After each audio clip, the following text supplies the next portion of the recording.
Bienvenue sur LinguaWire français A2. Aujourd'hui, nous avons deux histoires. Un accord nucléaire entre les États-Unis et l'Arabie saoudite, puis un poste de police dans la maison natale d'Hitler. Pour comprendre cet épisode, retrouvez les transcriptions, les traductions anglaises et le vocabulaire sur linguawire.com.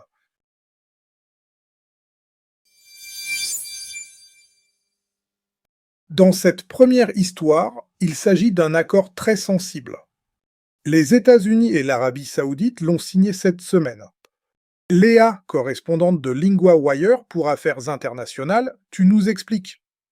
Oui, les deux pays ont signé un accord sur le nucléaire civil. Le texte n'a pas été rendu public. Mais il pourrait donner plus d'accès aux entreprises américaines. Donc on parle d'énergie, mais aussi de gros enjeux politiques.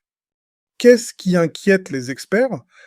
Des médias américains disent que l'Arabie saoudite pourrait enrichir de l'uranium plus tard. L'uranium peut servir de carburant pour des centrales. Mais il peut aussi servir à fabriquer une bombe nucléaire. Je comprends mieux le risque. Et le gouvernement américain ajoute quoi ? Le département de l'énergie parle d'un accord pacifique. Il dit aussi qu'un accord de sécurité a été signé en même temps. Selon ce texte, les deux pays préparent une coopération longue et très chère. Et du côté saoudien, le ton est plutôt positif ? Oui, le gouvernement saoudien dit que c'est une suite de leur coopération. Mais pour beaucoup d'experts, la question reste ouverte.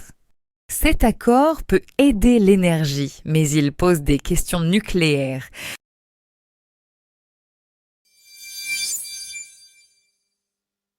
Passons maintenant à une histoire très différente. En Autriche, un nouveau poste de police ouvre dans une maison très connue. Hugo, correspondant de LinguaWire pour politique, tu nous racontes. Oui, la maison est celle où Hitler est né. Le bâtiment a été rénové et son aspect a changé. Mercredi, un poste de police a ouvert à cet endroit. C'est un choix fort, surtout avec cette histoire lourde. Pourquoi les autorités ont-elles fait ça ? Elles veulent empêcher le lieu de devenir un endroit de pèlerinage néo-nazi. Pendant des années, il y a eu un débat sur le bâtiment. Le ministre de l'Intérieur a parlé de responsabilité et de sécurité. Donc, le but est aussi symbolique. Le lieu doit maintenant montrer autre chose, c'est ça ? Oui, le ministre a dit que la maison devient un lieu de démocratie.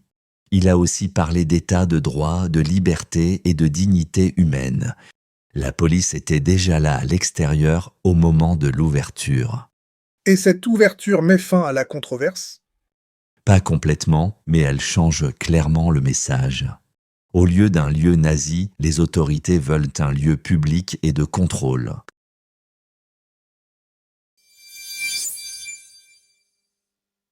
Pour le vocabulaire, prenons 3 mots de la première histoire.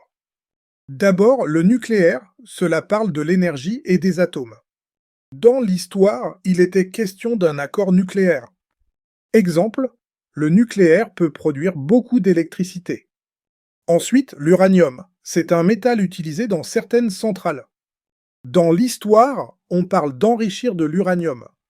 Exemple, cette usine traite l'uranium. Enfin, la prolifération, cela veut dire la diffusion plus large d'armes nucléaires. Dans l'histoire, les experts craignent la prolifération nucléaire. Exemple, la prolifération nucléaire inquiète beaucoup de pays. Maintenant, la grammaire, enrichir de l'uranium. On utilise ce verbe avec deux pour dire quelle matière on augmente. Exemple, certains pays peuvent enrichir de l'uranium. Exemple, on ne veut pas enrichir de matières dangereuses.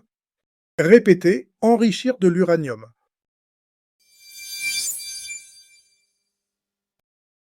New this month, the LinguaWire Field Guide. For every news theme, it gives you the 50 keywords to know, the most important verbs and conjugations that cover 90% of the full month's news podcast episodes, and lesson sheets on the fundamentals, how sentences are built, how the articles work, with flashcard practice to test yourself on all of it. Find it at linguawire.com guide.